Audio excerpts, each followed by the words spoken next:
উত্তম খাতে খরচ করার জন্য, ব্যয় করার জন্য, যেহেতু আমিও এরকম সমাজ থেকে বড় হয়েছি, আল্লাহ দিছে।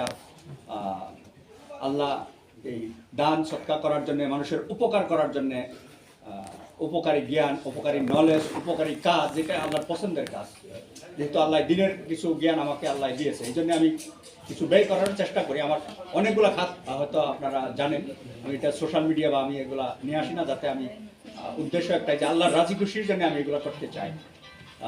অনেক জনকল্যাণমূলক কাজ, এটা আমার একটা ভবিষ্যৎ পরিকল্পনা, এখনো চলতেছে অনেক জনকল্যাণমূলক কাজ, হয়তো অনেকে আপনারা বুঝেন। আবার ইঙ্গিত হয়তো এলাকার ভিতরে বিভিন্ন কাজকর্ম চলতেছে।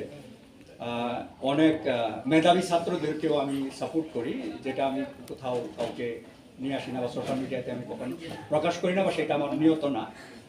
আবার এখানে যারা মেধাবী ছাত্রছাত্রী, যারাই বড় হইতে চায়, এটা সবসময় ওপেন থাকবে তাদের জন্য। যে কোনো সময় যারাই মেধাবী ছাত্র স্কুল, কলেজ, ইউনিভার্সিটিতে পড়ালেখা করতে চায়, এটা সবসময় ওপেন থাকবে। কারণ আমি যেহেতু শিক্ষা জাতির মেরুদণ্ড, যেহেতু আল্লাহ আমাকে কিছু নলেজ, বিদ্যা দিয়েছে, কাজে আমি চাই সবসময় এটা প্রায়োরিটি, যারাই লেখাপড়ায় মেধাবী, এদেরকে এটা সবসময়, সে ছোট হোক বড় হোক, এই এলাকার হোক, সারা বাংলাদেশের হোক, আমি সবসময় এটা, শুধু এটা না, এক ইরানি ছাত্র আমার সাথে কাজ করতো, ওর থাকা খাওয়ার কোনো ব্যবস্থা নাই, টাকা পয়সা নাই, আমি ওকে বেতন ভাতা সুযোগ সুবিধা দিয়া ওকে পিএইচডি কমপ্লিট করছে, এখন 3-4 জায়গায় সে ভালো চাকরি পেয়েছে। কাজেই মেধার প্রতি এটা সবসময় আমার একটা প্রাধান্য থাকবে। এটা এলাকাতে হলে তো আরো বেশি প্রাধান্য থাকবে ইনশাল্লাহ।